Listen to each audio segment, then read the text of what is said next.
Sa iba pang balita, si Senator Ronald Bato de la Rosa ang huling pasahero bago bumagsak ang sinakyan niyang helicopter sa Guimba, Nueva Ecija.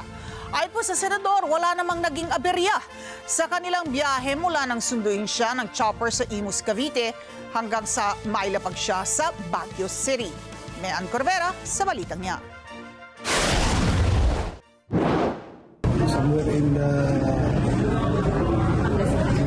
Kinumpirma ni Senador Ronald Bato de la Rosa na siya ang huling pasahero ng bumagsak na chopper sa Barangay San Miguel sa Guimba, Nueva Ecija. Ayon sa senador, wala siya nakitang engine problem sa Robinson R44 light helicopter nang sumakay siya noong Sabado. Sabi ni de la Rosa, umaandar ng makina nito nang sunduin siya sa Imus, Cavite. Wala naman anya naging aberya sa kanilang biyahe hanggang makarating ng Baguio City. Bukod dito, maganda rin ang panahon ng kanyang naging biyahe. Dumaan pa daw sa nagkasapa siya doon sa may somewhere in Pangasinan, in Binalunan ba yun? Tapos paglipad doon na sa bumagsak sa may Guimba, Nueva Ecija. I don't know kasi pinick up nila ako doon sa Imus, Cavite. Hindi ba nagpatay na makina doon? Umaandar mo yung makina. At saka very smooth man yung flight namin going towards Baguio. Napaka-smooth at masaya kami doon sa flight. Wala akong naramdaman na anything na unusual.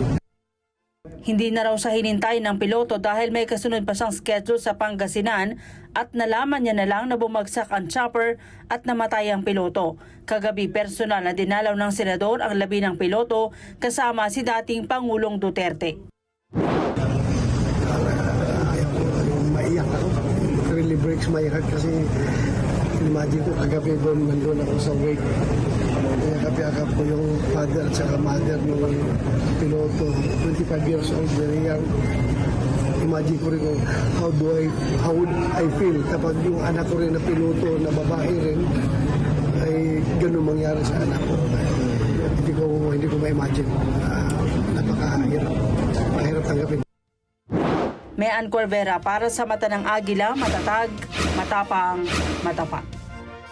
At kaugnay niyan, inimbisigan na ngayon ng Civil Aviation Authority of the Philippines o CAAP ang naging sanhin ng pagbagsak ng chopper dito sa Guimba sa lalawigan ng Nueva Ecija kung saan nasawi ang piloto nito. Report mula kay Jim Tejano. Hindi na ba makakapayan sa ilalim? Baka may kasama pa.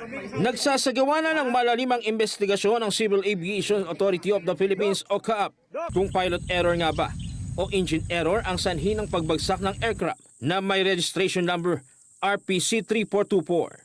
Sa investigasyon ng CAAP, galing ng Manila ang aircraft at patungong Baguio City para magbaba ng pasahero pasado alas 10 ng Sabado. Subalit bandang alas 12 ng tanghali, nagtungo ito sa Binalonan, Pangasinan para mag-refuel. Umalis ng Baguio ng mga around 12 o'clock yan at nag-refuel dito sa Binalonan, Pangasinan. But ayon sa report, mayroong konting issue dahil hindi kaagad mapandar yung helicopter. At inabot sila ng 4 o'clock bago makaalis doon sa Binalonan.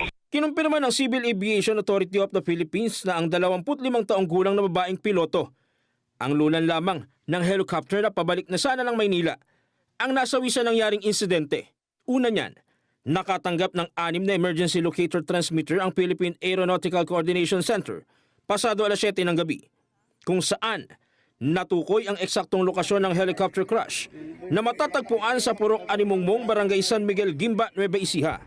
Normally ko kasi pag mga ganyang aksidente, inire-retrieve ng mga investigador yung reconstruct yung buong helicopter na yan para maintindihan kung ano talaga ang naging problema. Dahil unang-una may mga service record naman yan, maintenance record, re-reconstruct ka lang para at least ma-analyze kung talagang what really happened.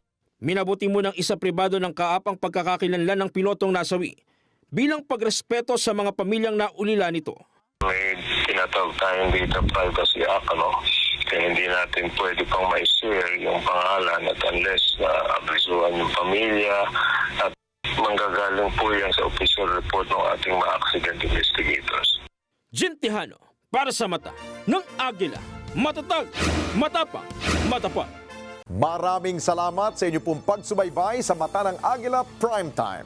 Para malaman ang matatag, matapang at matapat na mga balita, i-follow lamang at mag-subscribe sa @net25tv.